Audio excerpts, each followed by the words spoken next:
Saya Erik Morales Haloho, NIM 19020100017. Saya akan membahas tentang struktur pasar oligopoli.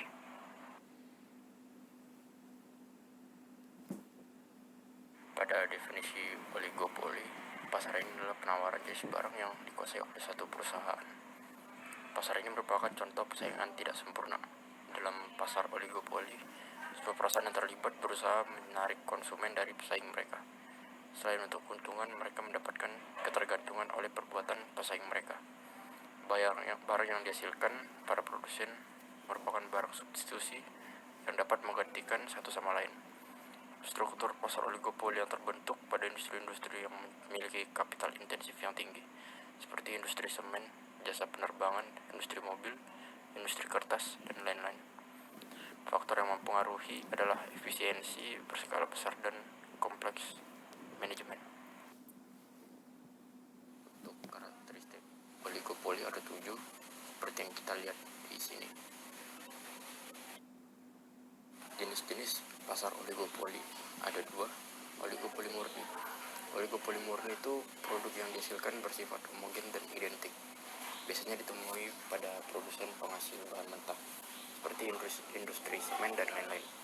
Sedangkan oligopoli pembedaan atau diferensial, produk yang dihasilkan bersifat heterogen dan dapat dibedakan oleh konsumen. Contohnya seperti industri motor yang sudah dikuasai merek-merek seperti Yamaha, Honda, dan Suzuki. Hubungan antar perusahaan itu ada kolusif, oligopoli, dan non-kolusif. Untuk kolusif, antar perusahaan akan membuat kesepakatan untuk menghindari persaingan yang berlebihan. Pihak yang berkolusi dapat bertindak seperti monopoli dalam hal penguasaan pasar.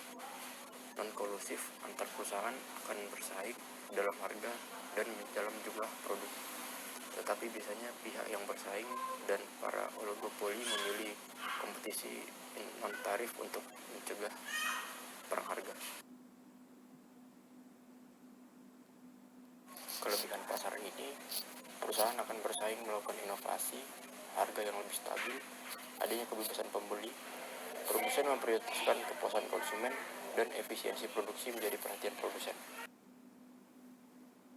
Sedangkan kekurangannya adalah harga yang cenderung sulit untuk berubah, adanya ketidakratan dalam hal pendapatan, sering terjadi eksploitasi, bisa menimbulkan inflasi, dan adanya persaingan yang tidak sehat antar produsen. Berikut contoh pasar oligopoli. Dalam industri semen ada PT Indosemen, PT Semen Indonesia, dan PT Solusi Bangun Indonesia. Dalam jasa penerbangan ada Garuda, Lion Mentari Airlines, dan Sriwijaya Air. Contoh industri rokok, PT Gudang Garam, PT Jarum, dan PT Wismilak Inti Makmur. Dalam jasa internet ada PT Telekomunikasi Seluler atau Telkomsel, PT Indosat, dan PT XL Axiata. Kurva yang diketahui pada pasar oligopoli adalah kurva permintaannya yang berbentuk patah ke dalam. Disebut juga kurva permintaan yang patah. Apabila produsen menaikkan harga produknya, maka produsen lain tidak akan mengikuti. Hal ini menyebabkan kehilangan konsumen.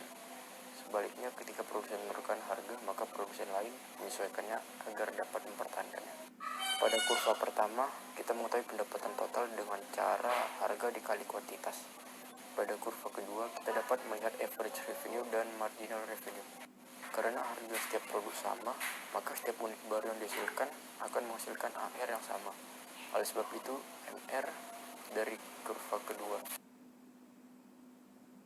Garis D1 menggambarkan kurva permintaan suatu perusahaan ketika perusahaan lain tidak melakukan perubahannya, atau itu harga mula-mula. Garis D2 menggambarkan kurva permintaan ketika perusahaan lain melakukan perubahan harga. Pesaing mulai menyesuaikan harga. Di kurva ini, pasar oligopoli terdapat sekiranya beberapa perusahaan yang berperan sebagai penentu harga bagi perusahaan lain. Karena perusahaan lain mengikuti harga dari suatu perusahaan yang berperan sebagai penarim harga, dan ada yang berperan sebagai mereka yang mengikuti harga berapapun yang dibuat oleh suatu perusahaan.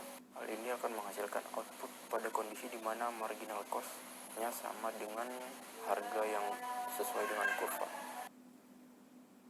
Terakhir, berdasarkan analisis pada pasar oligopoli, jika produsen tidak membuat kesepakatan atau kolusi, maka tingkat harganya bersifat regret atau sukar mengalami perubahan. Tingkat harga dan kuantitas produk tidak berubah terkecuali biaya. Pada gambar di atas dapat kita lihat tetap pada P1 dan kuantitas tetap pada Q1, sedangkan harganya di P1 meskipun biaya MC1 dan MC2 sama.